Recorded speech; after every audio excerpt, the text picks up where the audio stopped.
Some men became legends in the Old West because of what they built. Others became legends because of what they destroyed. And then there was Boone Helm, a killer, thief, and desperado, one of the most feared names to ever drift through the mining camps of the frontier. From Kentucky to Missouri, from California to Oregon, from the frozen mountain wilderness to the gallows of Virginia City, Helm's life became a trail of violence, survival, and horror. Old accounts remember him as a man without mercy, without remorse, and without fear. This is the story of Boone Helm, the Cannibal Outlaw. Well, let's get into it, shall we? My name's Steven, and welcome to Wild West Deep Dives.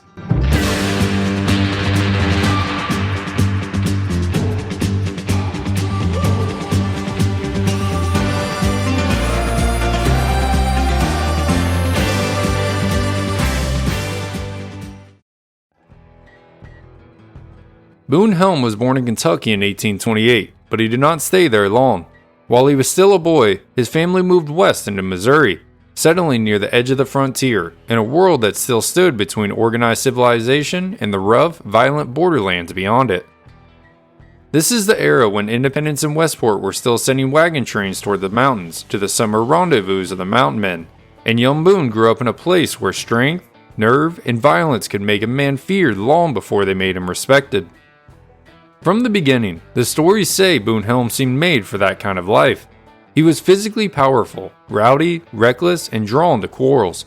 He did not avoid trouble, he looked for it. Accounts describe him as a young man who delighted in any fight that allowed him to show his strength, and as he got older, when liquor entered the picture, whatever restraint he had disappeared. One story even claims that when a sheriff attempted to arrest him while court was in session, Helm rode his horse up to the courthouse steps and into the courtroom itself, demanding to know what the judge wanted with him. Whether every detail of that story happened exactly as told or not, it reveals the way people remembered him, bold, violent, and contemptuous of authority. In 1848, Helm married what one account calls a respectable young woman.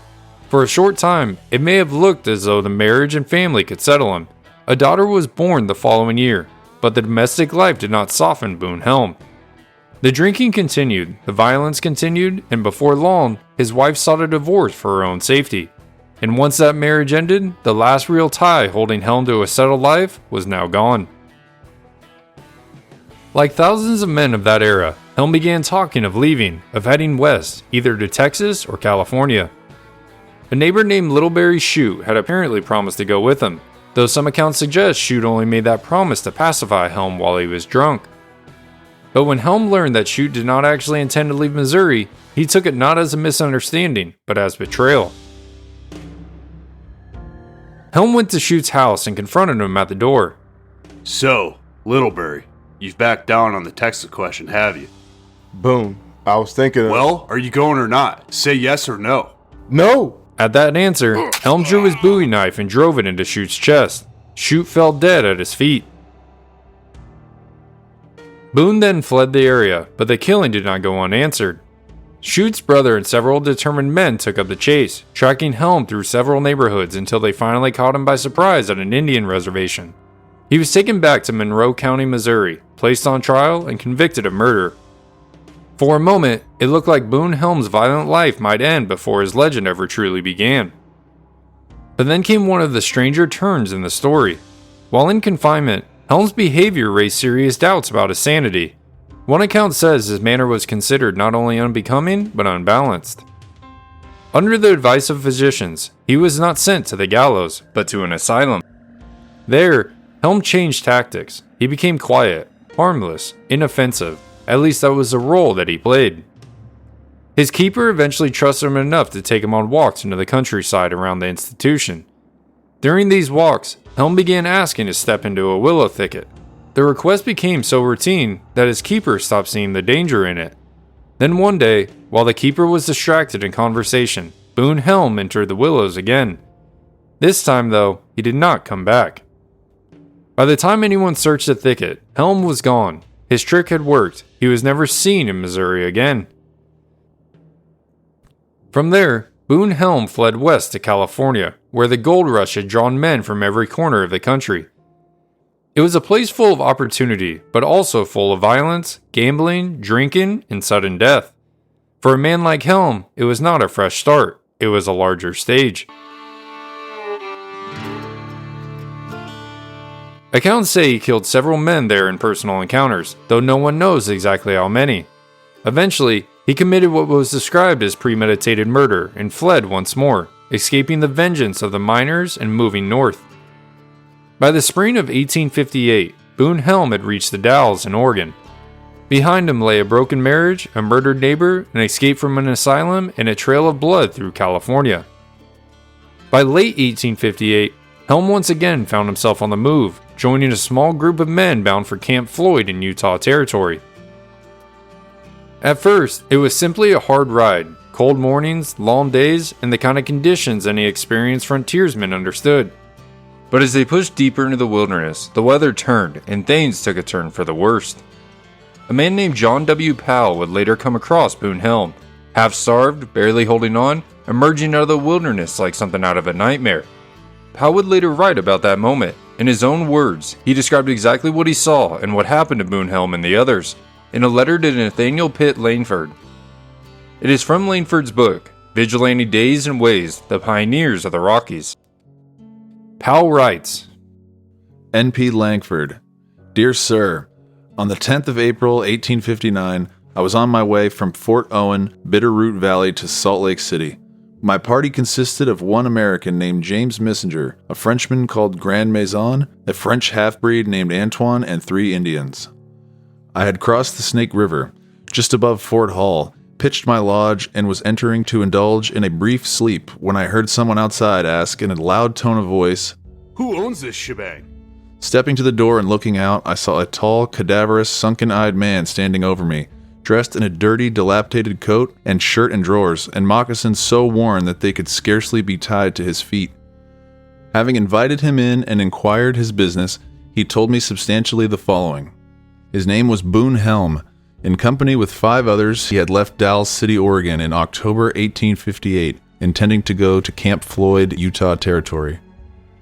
Having reached the Raft River, they were attacked by a party of Digger Indians, with whom they maintained a running fight for several miles, but none of the party was killed or severely wounded. Late in the evening, they reached the Bannock River, where they camped, picketed their horses nearby, and stationed 2 sentinels.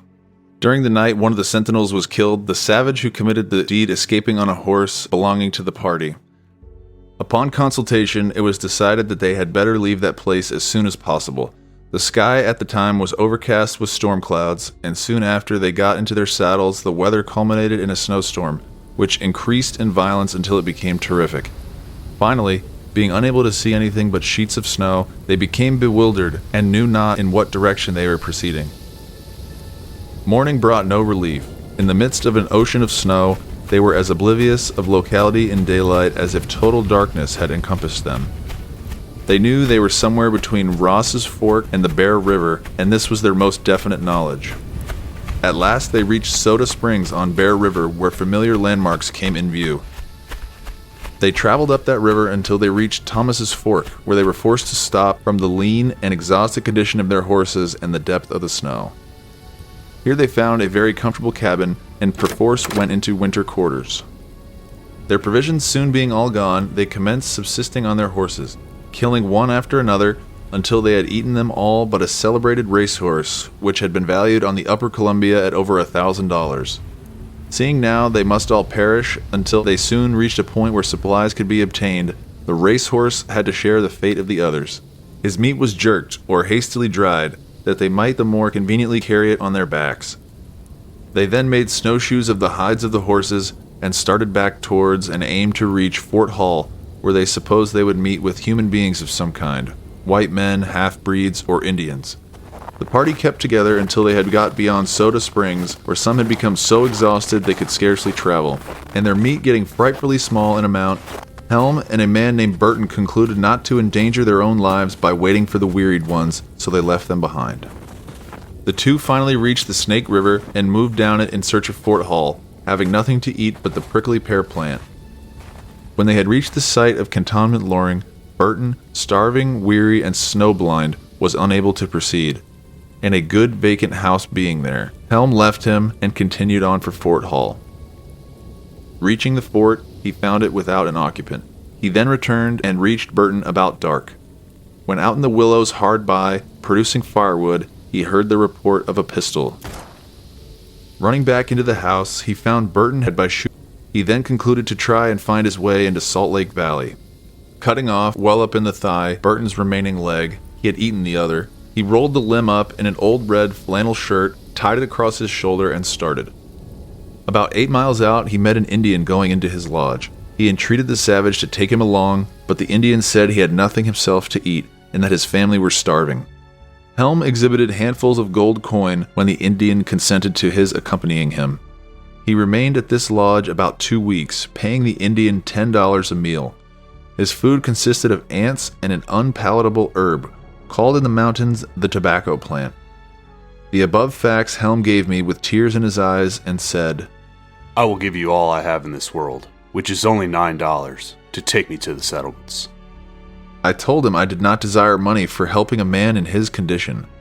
That same evening, the Indian with whom Helm had been stopping visited me. His name was Mo Kiep. I had known him for several years. He fully corroborated Helm's story in regard to the carrying and eating of the body of his companion.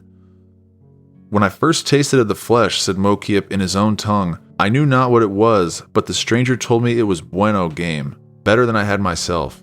The stranger then took hold of one of the corners of a red shirt that was around his pack and jerked it up when a white man's leg, the lower end, ragged from gnawing, rolled out on the ground. Altogether, Helm had paid Mo Kiep $280. Having given him a new suit of buckskin and furnished him with a horse, he set out with my party for Salt Lake City. Just after pitching my lodge the first evening after starting with him, Grand Maison, very much frightened, came to me with a sack of gold coin which he said Helm had asked him to conceal until they reached Salt Lake City. I took the money and counted it. It amounted to $1,400. Though satisfied there was something wrongs, I said nothings and took Helm onto the settlements. Having ascertained in the meantime that he was the worst kind of a desperado, I called him to me as soon as we had reached the end of the journey and handed him his money, saying, You can now take care of yourself. He coolly put the coin in his pocket without expressing a syllable of thankfulness for the assistance I had rendered him.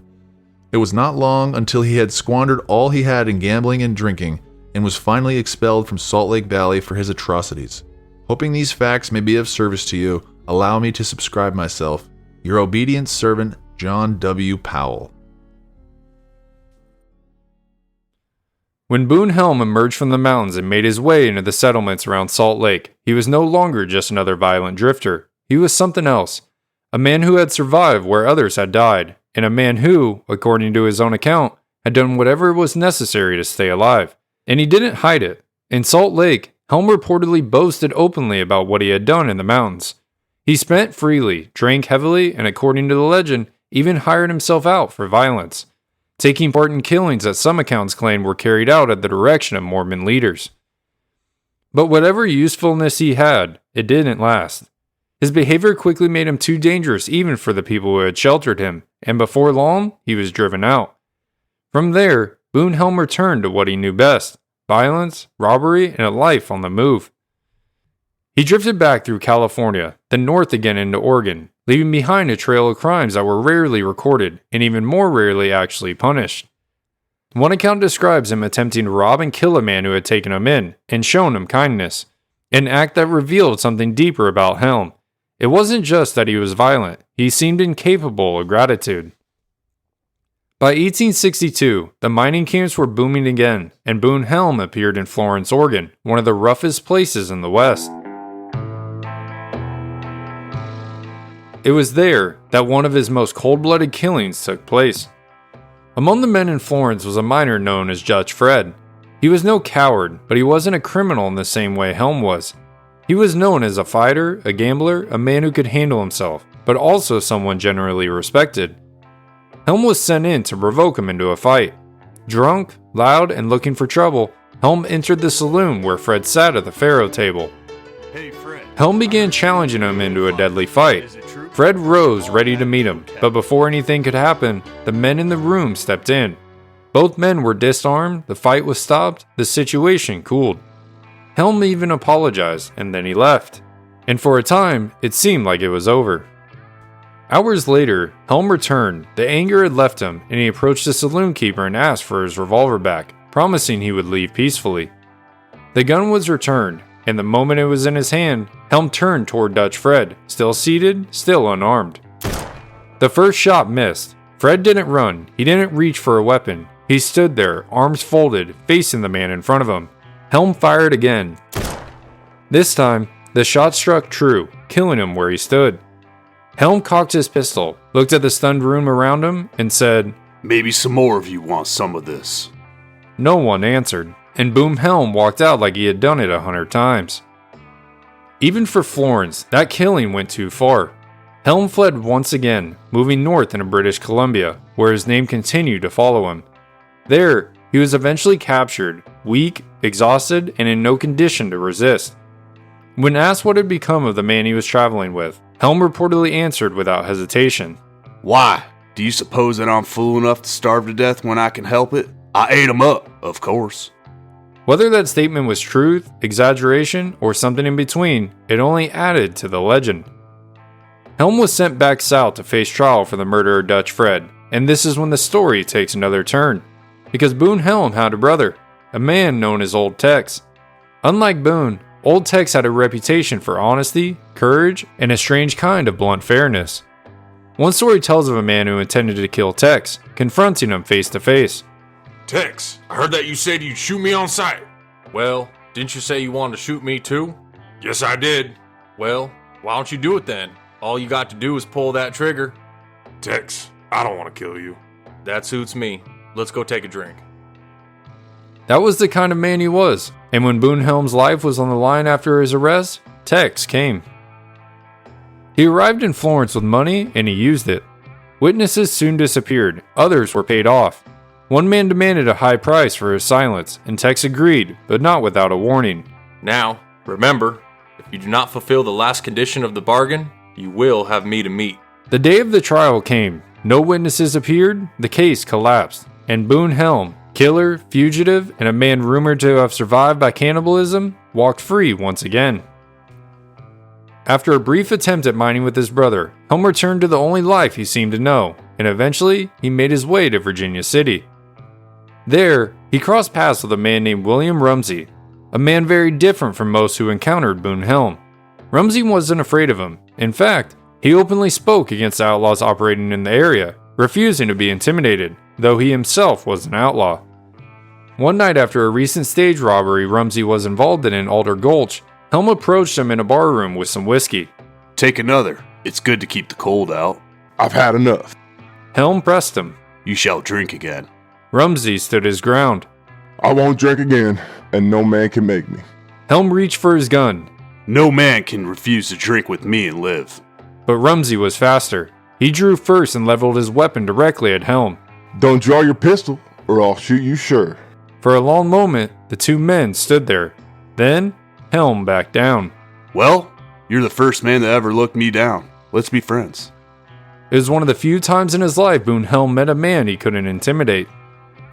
By this point, Boone Helm had become something more than just a drifting outlaw. He was part of a larger network. According to accounts from the time, Helm was connected to the gang led by Henry Plummer, the outlaw sheriff of Bannock and Virginia City. A group accused of robbery, murder, and controlling entire regions through fear and violence. But Boone Helm fit right in with this group. Henry Plummer will actually be our next episode, as there is some controversy over whether he was actually an outlaw sheriff. By the time Boone Helm reached Virginia City, the country around Alder Gulch was boiling over. For months, robberies and murders had spread through the mining camps and along the roads. Men disappeared, gold shipments vanished, travelers were found dead, and in the center of it all, according to many accounts, was the shadow of Henry Plummer's gang, a network of road agents said to be protected by the very men who were supposed to enforce the law. But the people of Virginia City had reached their limit. The vigilantes began moving quickly, rounding up the names that had surfaced again and again. Men were arrested, questioned, and in many cases, hanged. And before long, Boone Helm's name was among them. His arrest was dangerous business. Helm was no ordinary thief. He was known as a killer, a man who would fight even if given the smallest chance, so the vigilantes did not give him one. According to the story, Helm was standing in front of the Virginia Hotel. when 3 armed men closed in on him, one on each side and another behind him with a pistol level at his head. Before Helm could reach for a weapon, before he could make even one violent move, he was taken. Even then, he could not help but boast. If I'd only had a show, and if I'd known what you were after, you would have had a gay old time in taking me. With his wounded right arm supported in a sling, Helm was marched before the vigilante committee. He sat down with what looked like complete calm, staring back at the men who would judge him. When they accused him of his deeds, Helm acted like he had no idea what they were talking about. What do you want of me here? We have proof that you belong to Plummer's band of robbers, and that you have been guilty of highway robbery and murder, and wish to hear what you have to say to these charges. Helm denied it all. I am as innocent as a babe unborn. I've never killed anyone, nor robbed or defrauded any man. I am willing to swear it on the Bible. So they handed him a Bible, and Boone Helm swore to it, calmly, solemnly, without hesitation. He kissed the book and denied a lifetime of violence. But the men in that room were not moved. To them, this was not innocence. It was proof of just how far gone he was. The president of the committee told him, "This denial," said the president, "can avail you nothing. Your life for many years has been a continuous career of crime. It is necessary that you should die. You had better improve the little time left you in preparation." Only then did Helm seem to understand that this time there was no escape. He looked around the room, searching for sympathy, but found none. Then he called a man aside and asked to speak with him privately. The man thought perhaps Helm wanted a clergyman. No, I want no clergyman. You'll do as well. Once alone, Helm dropped the defiance and asked the only question that mattered. Is there no way of getting out of this scrape? The answer came back cold. None. No power here is available to save you. You must die. And with that, Boone Helm admitted at least part of what he had spent his life denying. Well then, I'll admit to you that I did kill a man by the name of Chute in Missouri. When I left there, I went to California and killed another chap there. I was confined in jail in Oregon and dug my way out with tools given to me by my squaw. But when pressed for information on the gang, Helm turned the attention elsewhere. Ask Jack Gallagher, he knows more than I do. Jack Gallagher, who had also been arrested, heard this from the next room and exploded in anger. To him, Helm was not just guilty, he was a traitor, the kind of man who would drag others down with him when he could no longer save himself. It is just such cowardly rascals and traitors as you that have brought us into this difficulty. You ought to die for your treachery. But Helm did not seem shaken. I have dared death in all its forms, and I do not fear to die. Give me some whiskey. From that moment on, Boone Helm faced the end the way the legend says he had lived. Reckless, profane, and almost completely unmoved. The executions were to take place in Virginia City, before a massive crowd. Thousands gathered to watch. The scaffold was set inside a half-finished log building, with the ropes thrown over the ridgepole. The front of the building remained open, giving the crowd a full view of the condemned men standing on boxes beneath the nooses. There were several men set to die that day. Clubfoot George Lane, Hayes Lyons, Jack Gallagher, Boone Helm, and Frank Parrish. Gallagher was not calm. He cursed, laughed, cried, and at one point threatened to cut his own throat rather than be hanged in public. A guard drew his pistol and ordered him restrained. Helm watched this scene with irritation more than fear. Do not make a fool of yourself, Jack. There's no use or sense of being afraid to die. The prisoners were bound and marched through the crowd under heavy guard. Armed vigilantes surrounded them, with some guarding the perimeter ready for any attempt at rescue. But none came. As preparations dragged on, Helm became annoyed, not at death, but at the delay. His injured finger seemed to bother him more than the rope. For God's sake, if you're gonna hang me, I want you to do it and get through with it. If not, I want you to tie a bandage on my finger. Even standing under the noose, Helm could not resist needling the men beside him. Gallagher wore a handsome cavalry overcoat trimmed with beaver, and Helm turned to him saying, Give me that coat, Jack. You never yet gave me anything. It's little use you'll make of it now. As the condemned men stood on their boxes, the chief of the committee gave them one final chance to speak. Gallagher, with a halter around his neck, tried to turn the moment into a joke. How do I look, boys, with a halter around my neck? No one laughed. Then Gallagher asked for one last drink of whiskey, and after some hesitation, a miner approached with a bottle. Gallagher, standing on his box and struggling to get his head low enough to drink, he looked back at his restraints. He barked to the guard to loosen the rope. Slacken that rope, quick! Let a man take a parting drink, won't you? As the restraints were being loosened and Gallagher took his drink, the guard then exclaimed, I hope Almighty God will strike every one of you with forked lightning, and that I shall meet you all in the lowest pit of hell. Then one by one the executions began. Clubfoot George went first. As the men prepared to pull the box from under him, he spotted an old friend in the crowd. George Lane stated, Goodbye, old fellow, I'm gone. Then before they could even remove the box, he jumped. Helm watched them fall. There goes one to hell. Next came Gallagher. One moment he was cursing, the next the box was pulled away beneath him, and as he struggled at the end of the rope, Boone Helm watched calmly. Kick away, old fella. My turn comes next. I'll be in hell with you in a minute. Then, Boone Helm stood beneath the noose. If there was fear in him, he did not show it. Instead, true to his Confederate sympathies and true to the defiant image he had carried to the end, he shouted one final line. Every man for his principles. Hoorah to Jeff Davis. Let her rip. Then the box was pulled away, and Boone Helm fell. Almost instantly, the life of one of the most feared outlaws in the West came to an end. He had escaped Missouri, survived California, walked out of the mountains when other men died. He had beaten charges and watched the stories about himself grow darker with every telling. But in Virginia City, there was no asylum to escape from, no brother to buy witnesses, no wilderness to disappear into. The legend of Boone Helm, the Cannibal Outlaw, ended at the end of a rope. And that is why this episode is called The Legend of Boone Helm. Because with a man like Boone Helm, the truth is hard to separate from the shadow he left behind.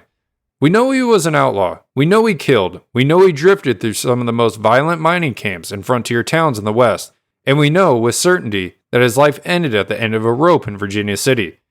But the rest of it, the full extent of his crimes, the story of cannibalism, the claims that he ate more than one man, those are harder to prove. Maybe Boone Helm truly was the monster the old accounts claimed he was. Maybe he crossed lines most men could not even imagine. Or maybe some of these stories grew larger with every retelling, shaped by fear, reputation, and Helm's own willingness to shock the men around him. He may have confessed because it was true. He may have boasted because it made him feared. Or maybe, in Boone Helm's case, the legend and the truth were closer than we want to believe. What we can say is this: Boone Helm was no innocent man swallowed by frontier myth. He was an outlaw, a killer, a man whose name became tied forever to one of the darkest reputations in the American West. Whether every terrible story was true, we may never know, but over 160 years later, people are still telling the legend of Boone Helm. I hope you all enjoyed this episode on the legend of Boone Helm, the Cannibal Outlaw. If you did, please give a thumbs up and subscribe if you feel so inclined. And if you're listening on Spotify, Apple Podcasts, or anywhere else you get your podcasts, please give a 5-star rating and leave a comment. I can't thank you all enough for the amazing support. I woke up one morning to find out that Wild West Deep Dives had reached the top 50 history podcasts in the United States. Y'all have no idea what that means to me, and it is because of you that it happened. When I started this, I figured there was no way something like that would ever be possible. I really had no idea what I was doing. I had a microphone, a computer, and a love for talking history, so I just started recording. That was it. No big team, no studio, no massive plan, just me trying to tell these stories the best way I could, and bring these people and events back to life in a way that felt real. So to see this show reach that level is honestly hard to put into words. Being a one-man army behind this thing, starting with zero expectations other than hoping a few people might enjoy listening, and now see it land in the top 50, y'all have no idea how cool it is. I truly can't thank you enough. Every listen, every share, every comment, every message, every person who has told someone else about this show, it all matters. It keeps this thing going, and it means more than you know. So thank you for being here, thank you for listening, and thank you for supporting this podcast. And as long as y'all keep listening, I'll keep digging into these stories and bringing the Old West back to life, one deep dive at a time. We will see y'all next week. When in doubt, shoot straight, shoot fast. God bless.